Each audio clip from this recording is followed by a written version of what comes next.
In the age of the internet, can you ever really trust anything you read? Well, it turns out most Britons don't, as over half of the UK adult population believe at least one conspiracy theory according to YouGov.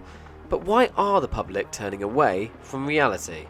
What conspiracy theories do is they provide information and they make you feel like you have the inside information. You feel like you can trust the person who gives this information because they're not the big guys. They're not the government and the scientists who's sitting there in the ivory tower. They are, look, people like you give you the information. And so it is that perfect combination of giving information and a feeling of trust in a time with really high uncertainty and threat. That kind of cinematic image of the tinfoil hat conspiracy theorist alone in a dark basement is mostly fiction. In fact, these are densely connected networks, not isolated individuals.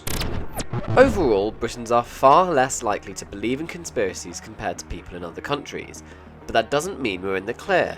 According to YouGov polling, over a quarter of Britons believe a secret group of people control world events. 1 in 10 believe the US government caused 9/11, and 1 in 5 believe we made contact with aliens.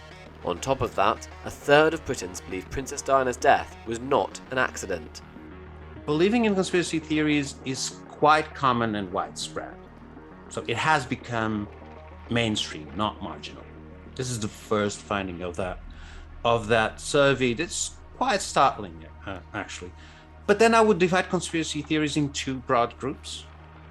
Those that can be and are being weaponized, like anti-vax, climate change denial, and immigration related. And those that kind of have become part of our pop culture, or clearly dated ones, such as flat earthers or moon landing denialists. And there is a sharp contrast between relatively modest levels of engagement with historical or pop culture conspiracy theories and substantial levels of support for conspiracy theories that have been weaponized and acquired political or economic resonance. So there's a way in which social media have kind of like democratized research, has made it much more available to many more people. But maybe while it has democratized access to information, people might not have like the research methods that they might need in order to kind of make sense of the things that they're encountering and distinguish different kinds of claims, bogus ones from legitimate ones. It's usually quite easy to disprove conspiracy theories. If the government was able to hide contact with aliens, how come they failed to keep the expenses scandal under wraps? Or how come a health secretary can't even keep an affair out of the papers? But while we can laugh about flat earth theories and moon landing conspiracies, these outlandish claims can become dangerous when tied to health and politics. This is one of the biggest societal threats of our time. Conspiracy theories are the currency of autocratic governments that we tend to ignore, like think Egypt, Russia. A threat to the health of democracies, think UK, US, you've just mentioned, Brazil, and India. And even a threat to the health of individuals throughout the world. And don't take it from me alone and from our numbers. Even before the pandemic, the World Health Organization listed vaccine hesitancy and rejection as one of the biggest threats to global health. We've also seen the destruction of 5G masts.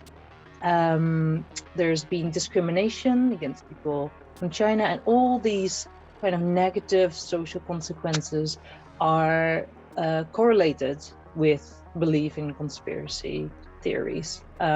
So there's a wide range of quite detrimental consequences.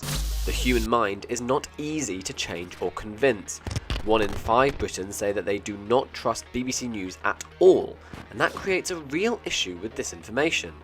More than moving people away from conspiracy theories. We need to move conspiracy theories away from people. And as we said earlier, the more extreme the conspiracy, the harder it is to debunk, because, as I said, it becomes a para or quasi-religious belief. Everyone on all sides of the political spectrum is susceptible to conspiracy theories and fake news. So next time you see a stat or fact on Twitter, maybe check it first. We must understand that polluting the web with falsehoods is not a human right, and actually it's harming humans. We have witnessed Facebook fueled massacres of Rohingya Muslims in Myanmar, people lynched in India because of WhatsApp rumors, and children dying from measles outbreaks all over the world, in part because their parents fell victim to the online virulence of the anti-vax interest groups. And this is, of course, especially relevant within the context of the new coronavirus, because COVID-19 and vaccine disinformation kill and keep killing. So people and groups spreading disinformation, as well as the platforms that host them, need to be held accountable. And both as consumers and voters, we do have the power to make it happen.